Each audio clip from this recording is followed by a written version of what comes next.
protect me from my so-called friends so I can kill my own enemies. 9 times out of 10, the ops ain't gonna kill shit. Be their own homies, snaked out. I peep that shit. Stay the fuck away from around me, fake ass niggas. No, he was a father.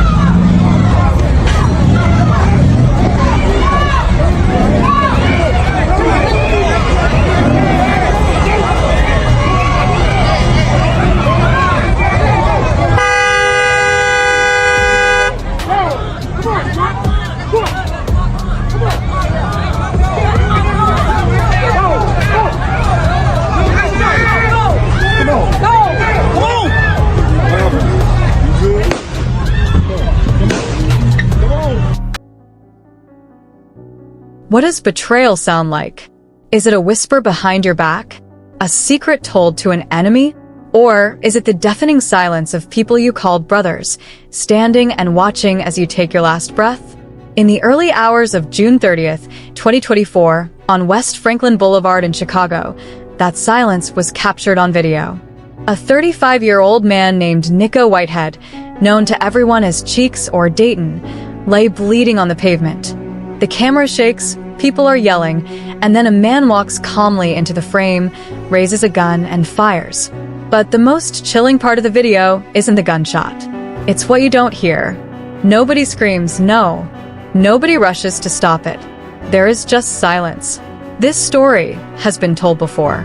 Another Chicago rapper, another gang-related homicide. But what if we've been looking at this story all wrong? What if the question isn't just who killed Nikko Whitehead, but why did an entire social structure, the very code he lived by, fail him so completely in his final moments?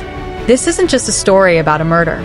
It's a story about a prophecy Nikko Whitehead spoke into existence himself. Welcome to TCU TV. We give you true crime stories from a perspective you can't get from any news source or blog. Tonight, we're listening closely to the silence. In the weeks before his death, Nikko Whitehead became a prophet of his own destruction. He didn't just predict his murder. He predicted exactly who would do it and how they would betray him. In one interview that would become haunting evidence, he laid it out with stunning clarity. I'll lay down the table for my so-called friends, 'cause they can kill my own enemies. 9 times out of 10, the ops ain't gonna kill you. Be they own homies snaked out. Protect me from my so-called friends so I can kill my own enemies. 9 times out of 10, the ops ain't gonna kill shit. Be their own homies, snaked out. I peep that shit. Stay the fuck away from around me, fake ass niggas. 9 times out of 10, it's your own homies. This is the story of how those words became reality on a summer night in Chicago. How a gathering of childhood friends became an execution ground. How the men who should have protected him became the architects of his death. And how a cell phone video captured not just a murder, but the complete collapse of a street code that was supposed to mean everything. What you're about to hear isn't just another tale of Chicago violence. It's a psychological thriller that played out in real life, where the victim saw his death coming, warned everyone about it, and still walked straight into it. The question that will haunt you by the end isn't who pulled the trigger, it's why nobody stopped them. To understand the end, we have to understand the man. Nikko Whitehead wasn't a shadowy figure operating in darkness. He was a known entity, a public face in the Humboldt Park neighborhood of Chicago's West Side. To the streets, he was Cheeks, a respected member of the traveling vice lords, specifically the Wild Bunch Money Gang set. But that's just one dimension of who he was. He was a father of 2 young children who depended on him. He was a fitness enthusiast who posted daily workout videos, pushing himself to be stronger, better. His Instagram feed showed a man constantly in motion, lifting weights at 5 a.m., running through the neighborhood, doing pull-ups in the park. Friends say he preached discipline and self-improvement, telling younger guys to take care of their bodies and minds. And he was an artist, an up-and-coming voice in the Chicago drill scene with music videos on YouTube that were gaining traction. He even sat down with the legendary late blogger Zach TV for an interview that would later become evidence of his own premonition. But more than any of these identities, Nikko Whitehead was defined by one obsession: loyalty. In his music, in his social media posts, in every conversation, loyalty was his brand. It was the cornerstone of his identity. the foundation of his entire worldview. He talked about it constantly, almost compulsively. Not in the way someone talks about something they have, but in the way someone talks about something they're desperately searching for. 9 times out of 10, the ops ain't gonna kill you. Be they own homies snaked out. This wasn't bravado. This wasn't tough talk for the camera.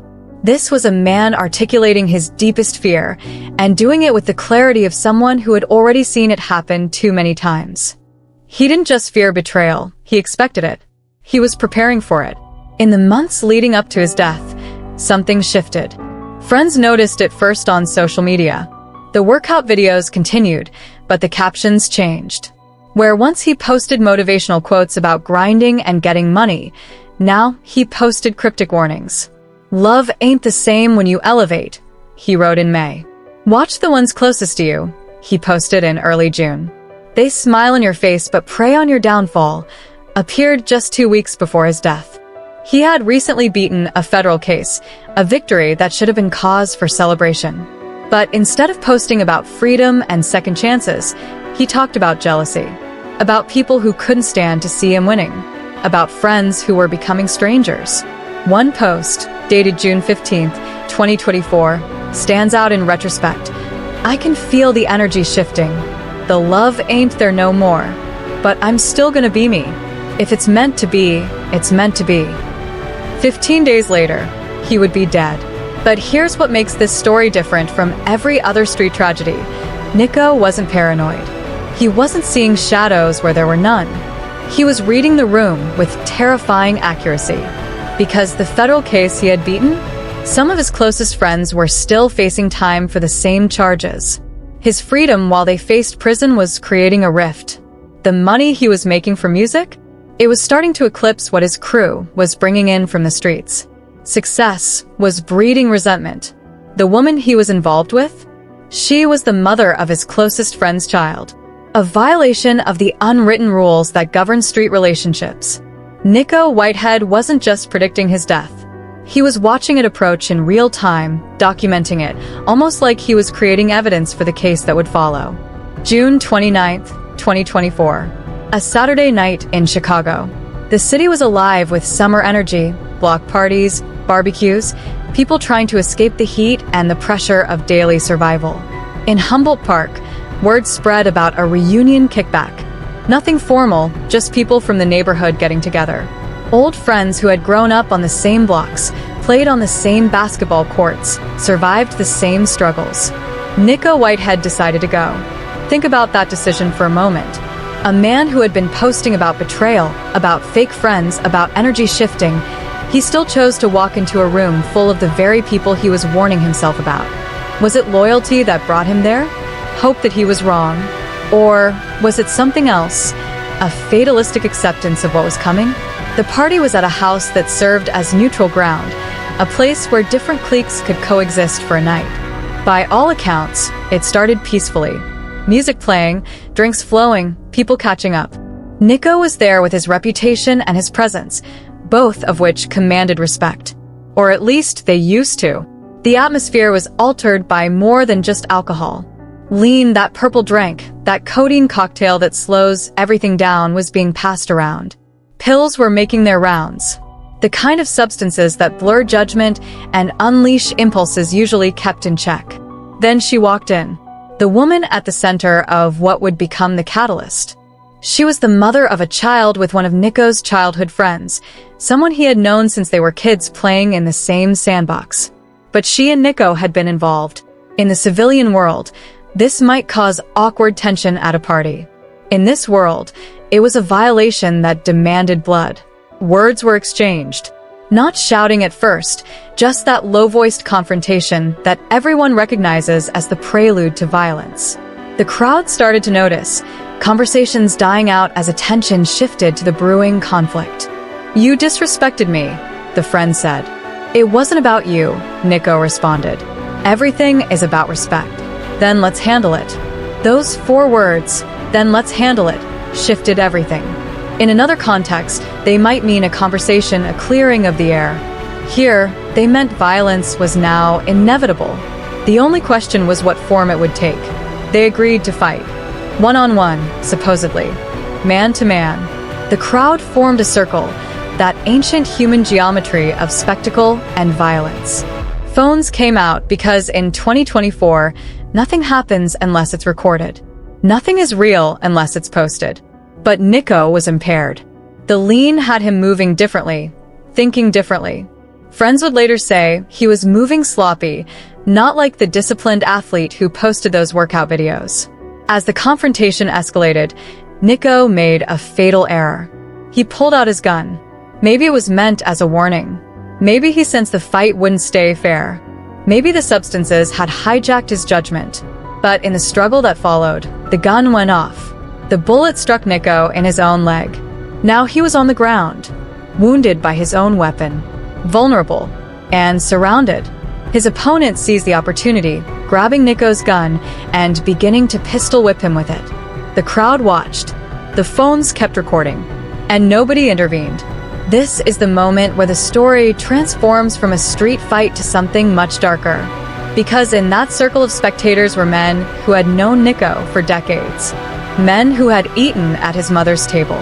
Men who had called him brother. And they did nothing. Some would later claim they were too high to react, their reflexes drowned in prescription medication. Others would say it happened too fast. But watch the video, and you can see it's neither of those things. You can see men making a choice. A collective decision rendered in silence. They were letting it happen. One man in the crowd would later be heard on a deleted Instagram live, analyzing the scene with chilling detachment. I just don't believe they ain't have no. They usually have all type of shit. That's how you know some crazy shit was going on. These men were armed. They always were. The fact that nobody pulled out a weapon to stop what was happening meant this wasn't a situation spinning out of control. This was a situation being allowed to reach its conclusion. Then, another figure emerged from the crowd. By multiple accounts, this man wasn't even directly involved in the original argument. He hadn't been disrespected. The woman meant nothing to him. But he saw an opportunity, or maybe he was following orders that had been given before the party even started. He walked up to Nikko Whitehead as he lay defenseless on the pavement, blood pooling from his leg wound, his face battered from the pistol whipping. He stood over him. He raised a gun. The man standing over Nikko Whitehead didn't hesitate. There was no dramatic pause, no last words, no moment of reconsideration. He fired twice. The sound of the gunshots on the video is almost anticlimactic, two pops that could be firecrackers if you didn't know what you were watching. Nikko Whitehead's body jerked with each impact, then went still. For a second, maybe two, nobody moved. The silence that Nikko had predicted, that he had warned about, filled the space. Then, as if a spell was broken, the crowd scattered. The video becomes chaos, running feet, shaking camera, shouts, and confusion. But if you slow it down, if you look carefully, you can see something that chills you more than the murder itself. Some of the men aren't running in panic. They're walking away, calmly, like they just witnessed something unfortunate, but not unexpected. Like they just watched a prophecy fulfill itself. The ambulance arrived within minutes. Nikko was rushed to Stroger Hospital, Chicago's primary trauma center, where doctors who have seen every kind of violence the city can produce tried to save him. But there are some wounds that go deeper than bullets can reach.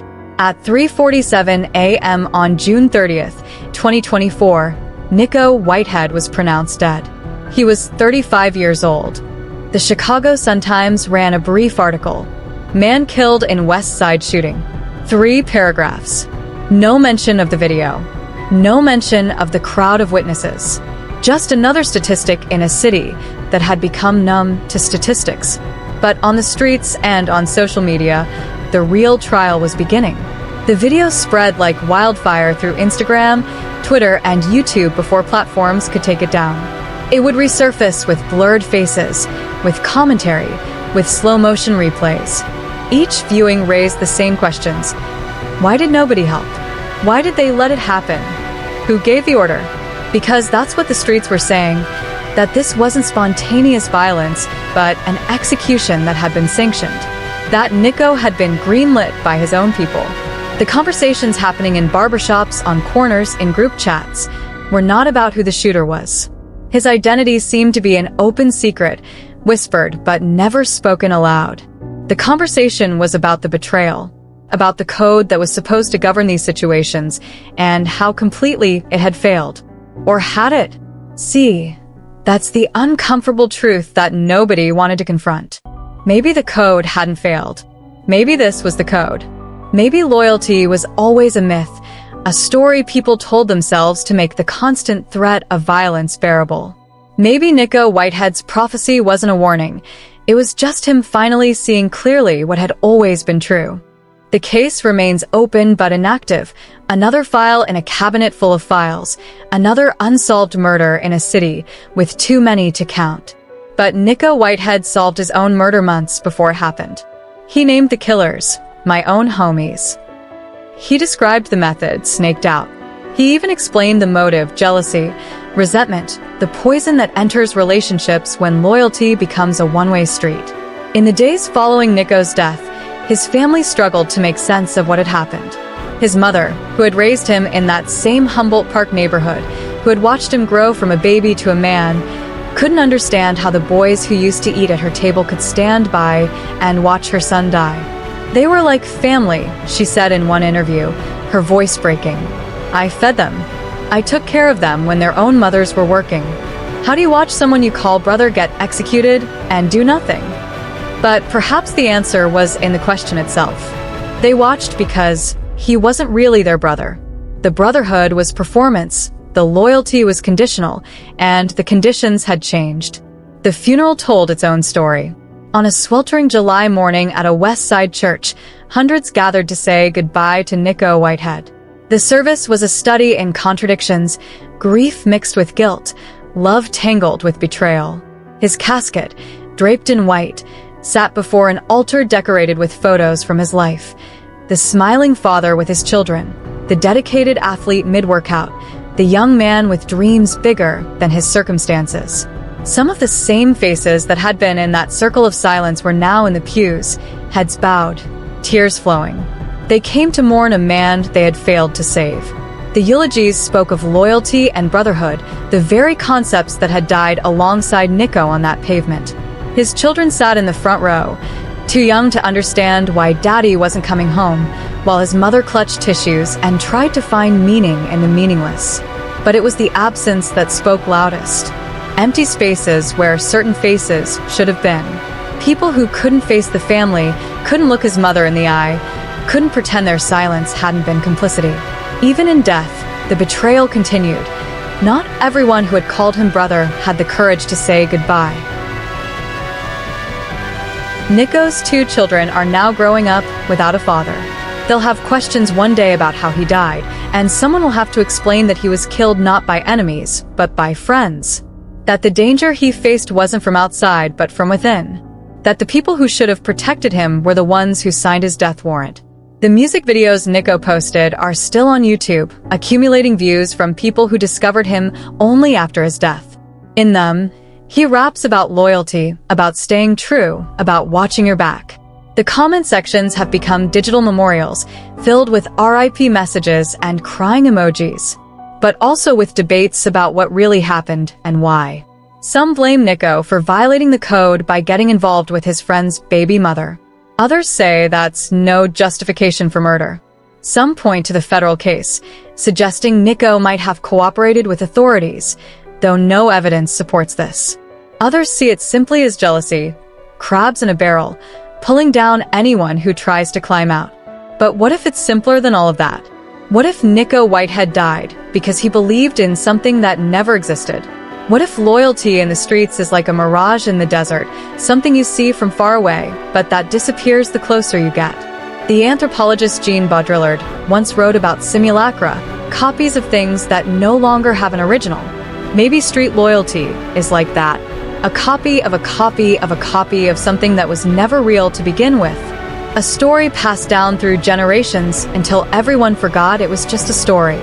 Nikko Whitehead spent his last months warning about fake friends and snakes, but he still showed up to that party. He still walked into that room. Why? Maybe because even when you know the game is rigged, it's the only game in town. Maybe because the alternative, complete isolation, total distrust, is its own kind of death.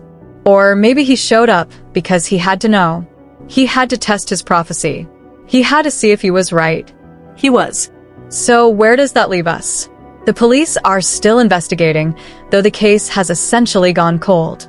Without witnesses willing to talk, without anyone willing to break the code of silence, justice in the legal sense seems unlikely. The streets have their own justice, their own consequences, and those wheels are probably already in motion. Violence begets violence, and Nikko's death won't be the end of his story. But for us, watching from the outside, trying to understand, the question remains, was Nikko Whitehead a victim of specific individuals who chose to betray him? Or was he a victim of a much larger tragedy, a culture where loyalty is preached but never practiced, where brotherhood is performed but never felt, where the greatest danger comes from those closest to you? The video of his death is more than evidence of a crime. It's a document of a social collapse. Each person standing in that circle, watching, represents a failure of friendship, of community, of basic human empathy. They didn't just fail Nikko. They failed themselves. They proved that everything they claimed to stand for was a lie. But maybe that's the most honest moment the streets have ever produced. A moment where all the pretense fell away and the truth was revealed. The Emperor had no clothes. The code had no meaning. The Brotherhood was a myth. Nikko Whitehead knew this. He saw it coming. He warned everyone. And then he walked straight into it, eyes wide open. Was it courage? Fatalism?